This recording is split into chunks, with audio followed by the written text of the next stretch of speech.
तो हेलो दोस्तों, नमस्कार। आज हम लोग साधारण और चक्रवृद्धि ब्याज हम लोग पढ़ेंगे और इसको हम लोग इस तरह से निकालेंगे ताकि एक ही तरह से साधारण और चक्रवृद्धि ब्याज दोनों बन जाए। जैसे हम लोग सीखेंगे इस विधि में कोई फॉर्मूला, पूरे साधारण और चक्रवृद्धि ब्याज हम बता देंगे और आपको उसमें एक भी किसी फॉर्मूला का यूज नहीं होगा। देखिए, मैथ हमारा कमजोर क्यों होता है?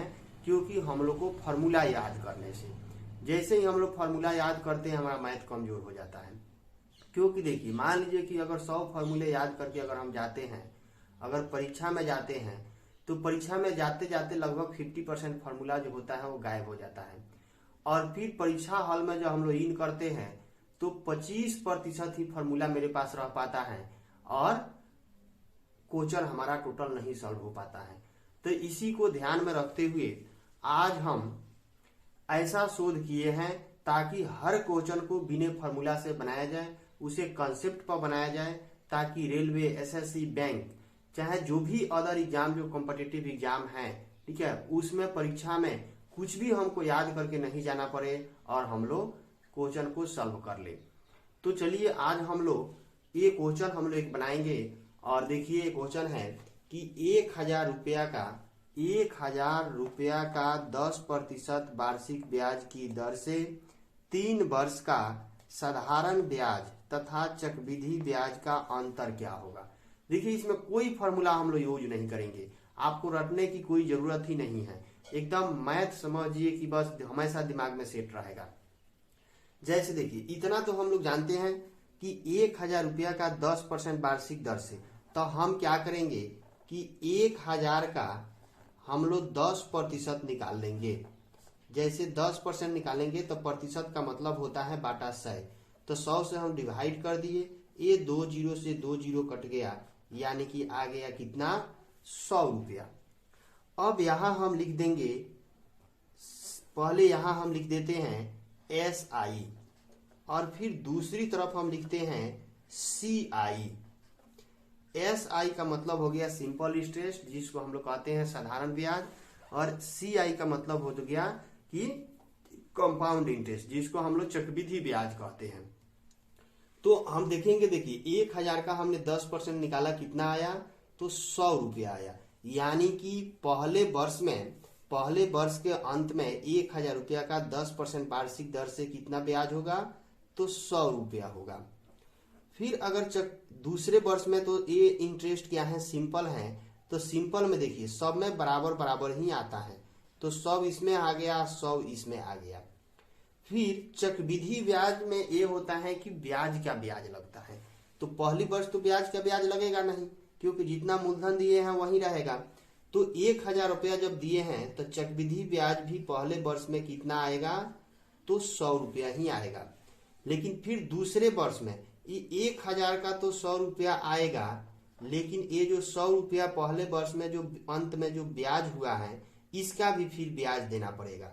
तो 100 का फिर हम 10% निकाल लेंगे, तो 100 का 10% कितना होता है, तो 100 का 10% जो होता है वो 10 रुपया होता है, यानी कि दूसरे वर्ष में ब्याज जो है ये 10 रुपया बढ़ जाएगा।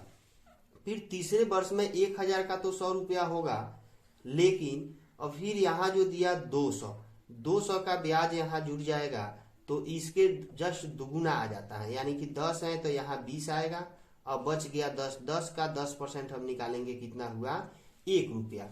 अब अंतर निकालना है, अब अंतर का मतलब देखिए 100 से 100 कटा, इनसे 1 कट गया, इनसे 1 कट गया, अंतर कितने का बच गया हमारा, तो 31 रुपये का। तो आ गया 1000 रुपये का 10% वार्षिक ब्याज की दर से 3 वर्ष का साधारण ब्याज तथा चक्रवृद्धि ब्याज का अंतर कितना होगा, तो 31 रुपया हमारा आ गया आंसर। कितने साधारण से हम लोग बना लिए, कोई फॉर्मूला हम लोग यूज नहीं किए। 1000 का 10% पर जितना परसेंट करें उतना परसेंट हम निकाल लेंगे, और साधारण ब्याज में हर वर्ष वही आता है, 100 पहली वर्ष आया, दूसरे वर्ष भी 100 और तीसरे वर्ष भी 100 आएगा। और चक्रवृद्धि ब्याज में पहली बार तो 100 रुपया आएगा, फिर दूसरी बार में ये होगा कि 100 रुपया ही आएगा, लेकिन जो ब्याज 100 रुपया हुआ था उसका भी फिर 10% लगेगा, तो 100 का 10% 10 रुपया हो जाएगा। फिर तीसरे वर्ष में 1000 का तो 10% 100 रुपया होगा, लेकिन ये 210 का ब्याज लगेगा। तो हम 200 का एक जगह निकाल लेते हैं क्योंकि इसके दुगुना आता है, तो 10 है यहाँ है तो यहाँ 20 हो जाएगा। और उसके बाद फिर 10% का हम निकाल देंगे, कितना आया 1 रुपया, और हमारा ब्याज कितना आ गया 31 रुपया।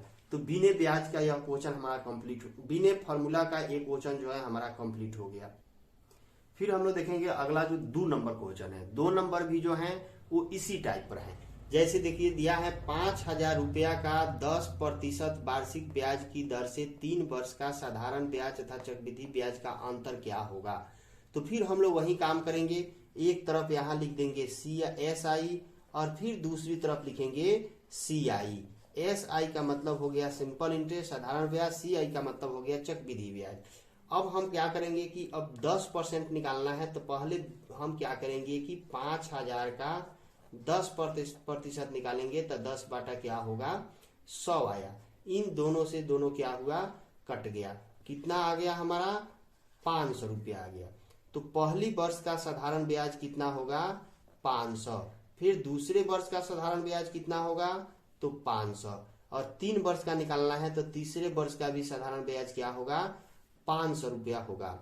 और फिर अब हम देखेंगे तो चक्रवृद्धि ब्याज, तो 5000 का चक्रवृद्धि ब्याज पहले वर्ष के अंत में तो 5000 ही होगा, क्योंकि जितना सिंपल आता है उतना ही आपको कंपाउंड आता है, यानी कि जितना साधारण ब्याज होगा पहली वर्ष में उतना ही चक्रवृद्धि ब्याज होता है।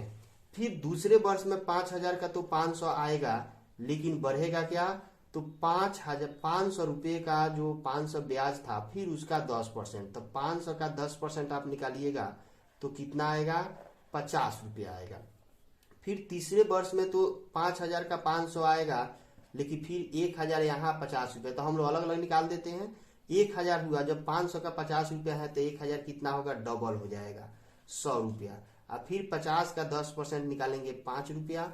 अब अंतर निकालना है, इसीलिए हम क्या करेंगे 500 से 500 कट गया, और अंतर कितना हुआ तो 155 रुपया। यही हमारा आंसर हो गया। देखिए कोई फॉर्मूला हम यूज इसमें भी नहीं किए। चलिए, तो हम आशा करते हैं कि आप लोग समझे होंगे। अगर इसमें कहीं अगर आपको दिक्कत हो तो कमेंट करके अवश्य बताइएगा, और अगर ये अच्छा लगे तो इसको सब्सक्राइब कीजिएगा ताकि इसी तरह का वीडियो आपको मिलता रहे। Thank you.